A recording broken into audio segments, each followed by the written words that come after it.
Bayangkan, di tengah kegelapan malam, sekelompok orang berdiri dengan ragu, menguji kebenaran seorang yang mereka anggap penuh dengan kebohongan. Mereka menuntut bukti, namun ketika keajaiban yang menakjubkan terjadi tepat di depan mata mereka, hati mereka tetap tertutup rapat oleh kesombongan dan keangkuhan.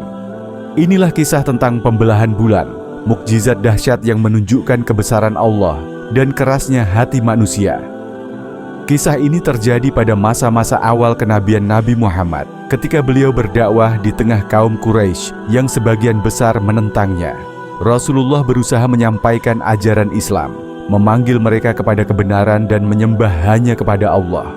Namun, apa yang beliau terima seringkali adalah cemoohan, hinaan, dan perlawanan. Kaum Quraisy yang terkenal keras kepala dan penuh dengan keangkuhan menuntut agar Nabi Muhammad menunjukkan mukjizat yang dapat membuktikan bahwa beliau benar-benar utusan Allah.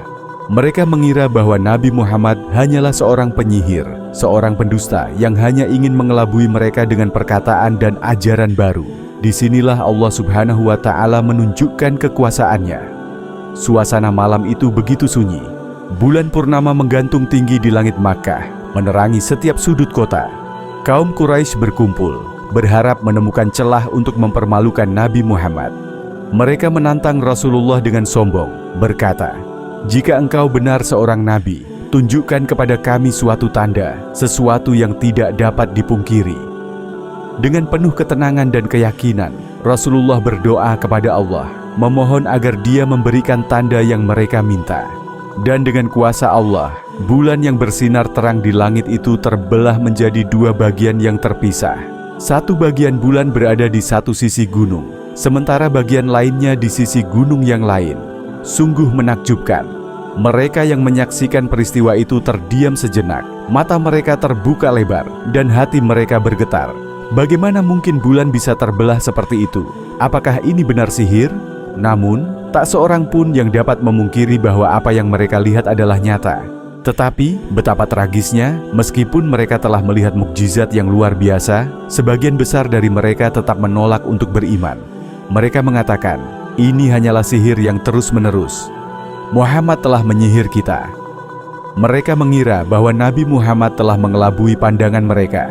Lalu mereka bergegas mencari musafir yang baru datang dari luar kota untuk memastikan apakah mereka juga melihat kejadian yang sama. Para musafir yang datang dari berbagai arah membenarkan bahwa mereka juga menyaksikan bulan terbelah. Itu bukan tipuan mata, bukan ilusi. Namun, meski telah mendapat bukti dari saksi luar, hati mereka tetap membeku, menolak kebenaran.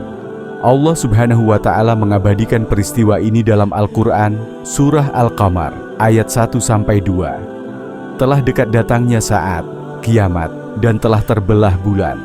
Dan jika mereka, orang-orang musyrik, melihat sesuatu tanda, mukjizat, mereka berpaling dan berkata, ini adalah sihir yang terus-menerus. Betapa berat hati Rasulullah melihat reaksi kaumnya. Betapa menyakitkan bagi beliau untuk menyaksikan bahwa meskipun Allah telah menunjukkan tanda yang begitu jelas, mereka tetap memilih jalan kekufuran. Seorang nabi yang diutus dengan penuh kasih sayang, yang hanya menginginkan keselamatan bagi kaumnya, harus menyaksikan kerasnya hati mereka yang menolak hidayah. Kisah pembelahan bulan ini mengajarkan kepada kita betapa besarnya kuasa Allah Subhanahu wa Ta'ala dan betapa kerasnya hati manusia yang sombong dan menolak kebenaran. Mukjizat sebesar ini sekalipun tidak akan berguna bagi mereka yang hatinya telah tertutup oleh kesombongan dan kebencian. Kita juga diingatkan bahwa Allah selalu memberi peringatan kepada hambanya, namun tidak semua hati akan terbuka untuk menerima kebenaran. Tugas kita hanyalah menyampaikan, seperti halnya Nabi Muhammad menyampaikan risalah, sementara hidayah itu hanya milik Allah. Sungguh, mukjizat ini adalah salah satu bukti nyata kenabian Nabi Muhammad, namun sayangnya banyak yang tetap menolaknya. Bagaimana dengan kita? Apakah kita sudah cukup membuka hati untuk menerima kebenaran dari Allah dan Rasul-Nya? Apa yang kalian rasakan setelah mendengar kisah ini? Bagikan pendapat kalian di kolom komentar di bawah. Apakah kalian percaya bahwa mukjizat masih bisa terjadi di masa kini? Mari kita diskusikan bersama. Jika kalian merasa terinspirasi atau merasa ada yang bisa diambil dari kisah ini, jangan lupa untuk menyebarkannya kepada orang lain agar semakin banyak yang mengetahui keajaiban Allah yang satu ini.